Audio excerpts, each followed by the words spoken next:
Sean, I'll throw this one over to you, but why does God let something sad happen in my life after I prayed about it daily? What would you say to this student? Why would God do that? Well, and I appreciate you asking it because it's just a vulnerable, real thing, right? It's Yeah. just hard. There's something in your life that you were broken over and you asked God to take it away and it hasn't. And I think a ton of us can relate with that. I mean, all of us, it's the human experience that every single one of us has had brokenness, jacked up stuff in our lives. And if you haven't experienced that, you will. Just what happens in life. We live in a really broken world.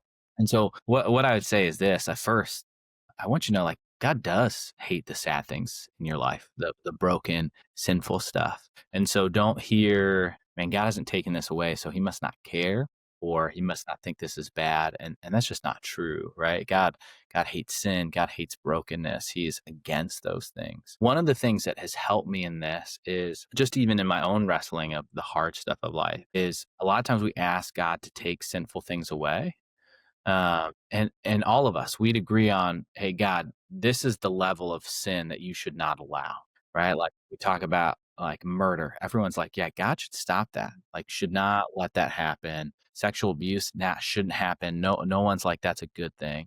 But as it gets closer to my own sin, we're like, God should let that happen, right? Like, if we lie or cheat or, watch pornography, you're like, well, God shouldn't like totally stop that because I sin like that. And part of what I'm trying to maybe allude to is this: for God to stop sin totally, that means destroying me and you, right? Because sin lives inside of us. So for God to totally stop murder, he's got to get rid of people that murder. For him to get rid of lying, he's got to get rid of me, right? On the earth we live in right now. Because part of the problem is not just sin, it's us. It's that I'm broken. And so that's part of why sadness, brokenness still exists in our world because everybody around us is bringing sin and brokenness into the world. And that doesn't sound like good news right now. I haven't given you any hope yet, but let me turn it this way. The good news is this: that first, God does sometimes answer those prayers. Like God does take away the sad things at times. And there's so much goodness and mercy in there, but it doesn't always happen. He doesn't have to take away the cancer. He doesn't have to cure the addiction. He doesn't have to do those things right here and now.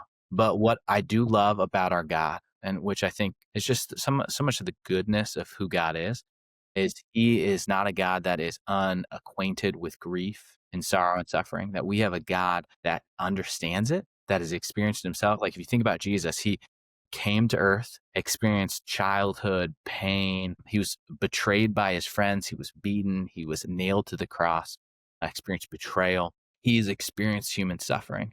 And so he uniquely is qualified to be a God that knows us, understands us, and sits with us in the midst of our suffering. And that alone in some ways makes Jesus worthy of worship. And so part of it, I just encourage you, as you sit in the sadness of, man, things are not the way they I want them to be, know that you have a God that as you turn to him, he understands pain and suffering and he will sit in the midst of it with you and he won't leave you or abandon you in it.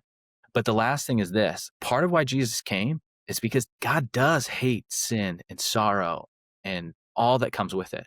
And he isn't fully taken away now, but Jesus is coming back and he will undo every pain, every sorrow. He will wipe away every tear. What you experience now will not be your experience if you put your faith in Jesus. Part of what we're hoping for, that I'm longing for, like there's days where I'm like, Jesus, I'm ready. Like, come on back. Sounds great. That all of what we can look for is we will be in a world without pain, without suffering, without sin, perfectly in relationship with Jesus if we put our faith in his death and resurrection. That's our hope because God's got something better planned. And he may not answer that prayer right now, but he will one day. It's going to be glorious. I love that. And I love that hope. I think about we get these little snippets of what heaven is going to be like Mm. through scripture. And one of the things is that you mentioned, Sean, that every tear in our eye is going to be wiped away. And I just think that's the most beautiful and personal, like, Mm. meeting of Jesus. And I think that might, it is physical, but he's also talking about, like, no, everything that is broken is going to be made right.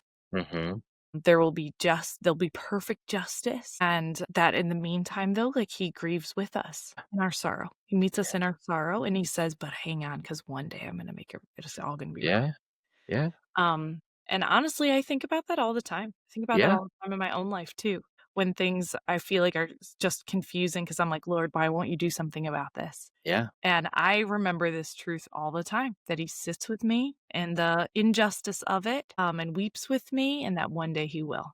And Mm, so, yeah, it's a really big question, but it's a really personal question. mm. So, yeah, thank you so much. This question, I've received this question a number of times also.